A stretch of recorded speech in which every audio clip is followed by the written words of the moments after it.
क्षेत्रीय समाचार एकांश के विशेष कार्यक्रम के साथ मैं सुनीता बेस्ट।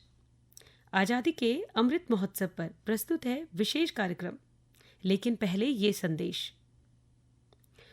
18 वर्ष से अधिक आयु वर्ग के लिए सरकारी केंद्रों में निःशुल्क कोविड टीकाकरण अभियान जारी है। युवाओं से आग्रह है कि टीका जरूर लगवाएं और अन्य लोगों को भी इसके लिए प्रोत्साहित करें। जब तक आवश्यक ना हो घर से बाहर न निकलें और सुरक्षा के 3 आसान उपायों का पालन करें। मास्क लगाएं, 2 गज की सुरक्षित दूरी बनाए रखें, हाथ और मुंह साफ रखें। कोविड संबंधी जानकारी और मार्गदर्शन के लिए राष्ट्रीय हेल्पलाइन नंबर 01123978046 और 1075 पर संपर्क करें। इसके अलावा प्रदेश हेल्पलाइन नंबर है 104 व 01352722 और 2724506। आजादी का अमृत महोत्सव।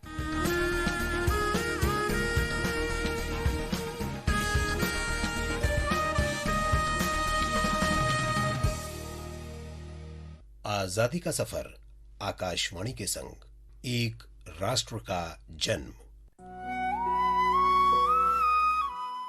भारत का शानदार स्वाधीनता संघर्ष आधुनिक विश्व के महानतम संघर्षों में से एक है। आकाशवाणी आपके लिए रोजाना ला रही है इस शानदार संघर्ष की झलक। आज की कड़ी में हम बात करेंगे अर्जुन लाल सेठी की।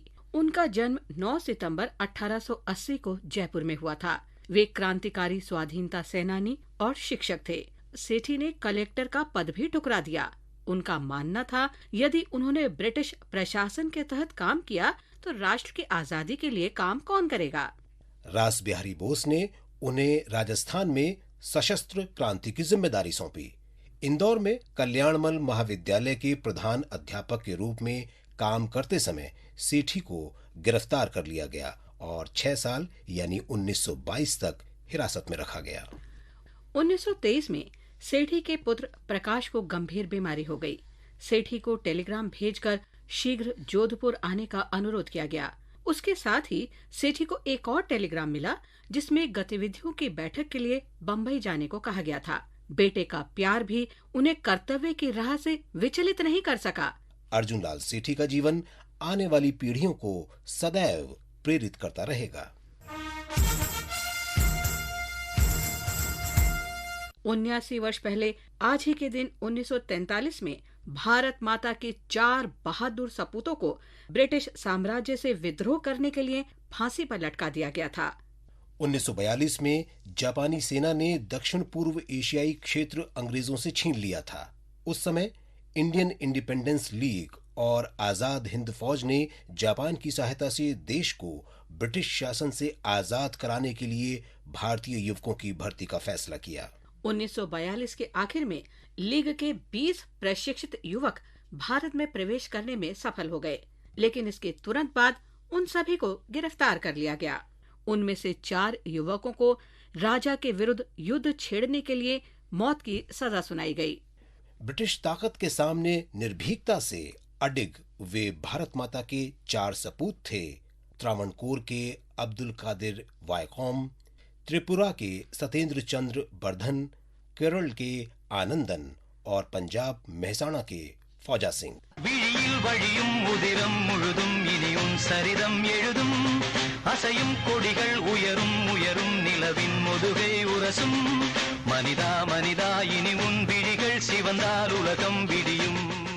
अपने पिता के लिए अब्दुल कादिर का यही अंतिम पैगाम था।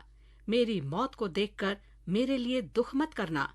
एक दिन आप जान जाएंगे कि मैंने कितनी शांति और बहादुरी से मौत का सामना किया।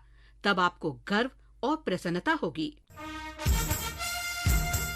1918 में आज ही के दिन पंजाब में गांधीवादी स्वाधीनता सेनानी शंभू दत्त शर्मा का जन्म हुआ था। 1942 में 24 वर्ष की उम्र में उन्होंने ब्रिटिश भारतीय सेना की नौकरी छोड़ी और महात्मा गांधी के भारत छोड़ो आंदोलन में शामिल हो गए। शंभू दत्त शर्मा को स्वाधीनता संग्राम के दौरान कई बार जेल हुई। 15 अप्रैल 2016 को 97 वर्ष की उम्र में उनका निधन हो गया।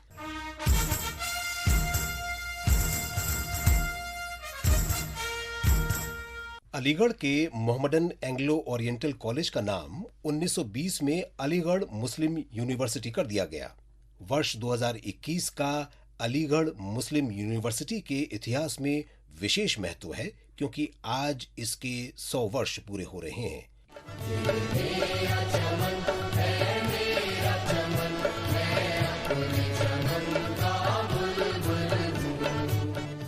अलीगढ़ मुस्लिम यूनिवर्सिटी ने एक तरफ तो आधुनिक शिक्षा की प्रगति में महत्वपूर्ण भूमिका निभाई, तो दूसरी तरफ स्वाधीनता आंदोलन में भी योगदान दिया।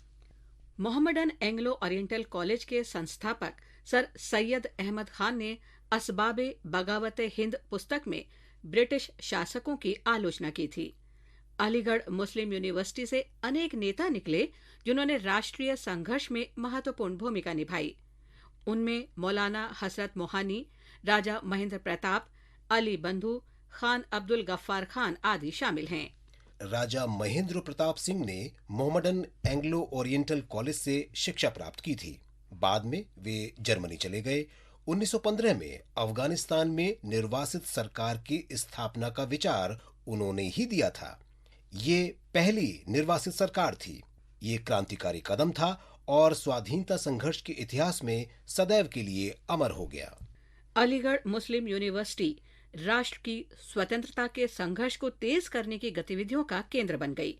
ऐसा ही एक पहला असहयोग आंदोलन मोहम्मडन एंग्लो ओरिएंटल कॉलेज के विद्यार्थियों ने चलाया। इन घटनाओं की रिपोर्ट मिलने पर महात्मा गांधी और अली बंधु अलीगढ़ आए और विद्यार्थियों से सरकार नियंत्रित संस्थानों का बहिष्कार करने की अपील की। कैप्टन अब्बास अली भी अलीगढ़ मुस्लिम यूनिवर्सिटी में ही पढ़े थे। वे कुछ ऐसे भारतीयों में से हैं जो भारत की स्वतंत्रता के लिए मलय में आजाद हिंद फौज में शामिल हुए। अलीगढ़ मुस्लिम यूनिवर्सिटी ने न सिर्फ संघर्ष को भारत की सीमाओं से बाहर फैलाने में प्रमुख भूमिका निभाई, बल्कि ये ब्रिटिश शासन के विरुद्ध बहुप्रतीक्षित बौद्धिक चेतना पैदा करने में भी सहायक बनी। आज बस इतना ही। आजादी का सफर आकाशवाणी के संग कल फिर मिलेंगे नई कड़ी के साथ।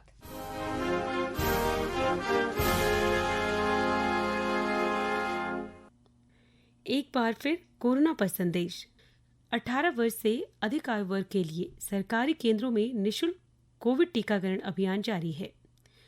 युवाओं से आग्रह है कि टीका जरूर लगवाएं और अन्य लोगों को भी इसके लिए प्रोत्साहित करें।